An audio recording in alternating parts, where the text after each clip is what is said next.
L'autonomie commence par reconnaître vos émotions et dire à votre enfant dans quelle émotion vous êtes. Alors ça marche pour la maman, mais ça marche aussi pour le papa.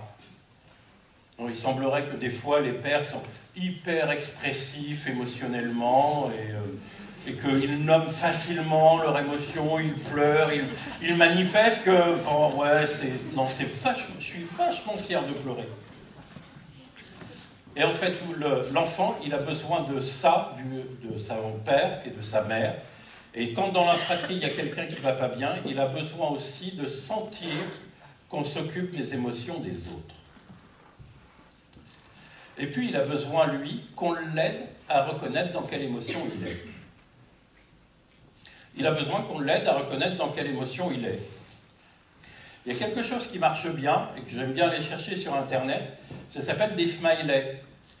Vous savez, on a ça sur les portables.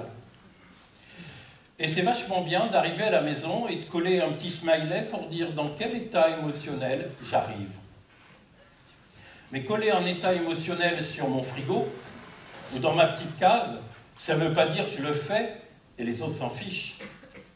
Ça veut dire que les autres tiennent compte de mon smiley, et si je suis en colère, ça veut dire si je mets un smiley de colère, est-ce qu'on peut me laisser un peu tranquille le temps que je vienne changer le smiley et dire que je suis prêt à la relation? Ça s'appelle de la précaution émotionnelle. Je suis un fervent de la précaution émotionnelle parce que c'est vraiment des choses qu'on ne fait pas. Quand je parle de non-violence, ça veut dire que je n'accuse pas l'autre d'avoir un comportement, mais je me pose la question de mon propre comportement. Et dans les émotions, c'est capital, à un moment donné, de respecter l'émotion de l'autre. Puis il y a un truc qui est hyper important. Alors moi, j'appelle ça les petites phrases assassines. Tu vas pas pleurer pour ça? Enfin, c'est rien. Oui, mais si l'enfant il pleure, c'est que c'est important pour lui. Ben, on se met pas en colère comme ça. Ah oui, parce que j'ai oublié de dire que chez nous, il y avait une émotion qui était vachement bien, c'est la joie. Tout va bien, on devrait tout le temps être joyeux. Triste, toléré. Alors la colère, moi adulte, j'ai le droit, parce qu'avec tous les soucis que j'ai quand même le droit de piquer une colère, et avec tout ce que je fais pour toi, tu ne m'obéis pas, donc j'ai le droit à la colère. Et alors il y a une émotion dont on ne parle jamais. La peur.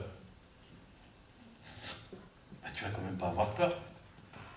Tu vas pas avoir peur d'aller à l'école, tu vas pas avoir peur de l'autre, tu vas pas avoir peur de... Mais non, mais ça, on n'a pas à avoir peur.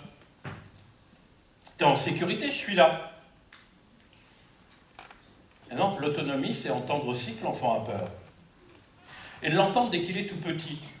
Parce que quand moi je suis confronté à des ados, la plus grande honte de leur vie, c'est d'avoir la trouille.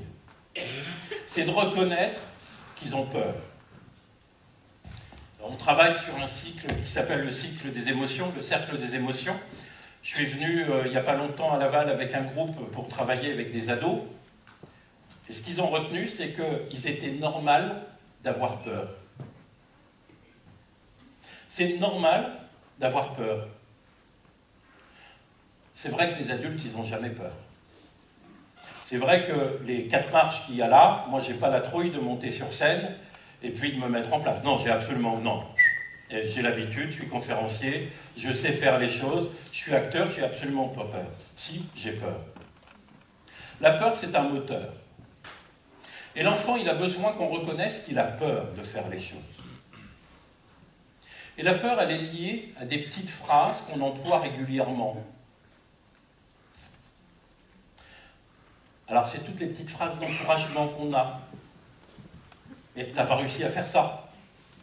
Enfin, c'est simple. Mais t'as pas compris.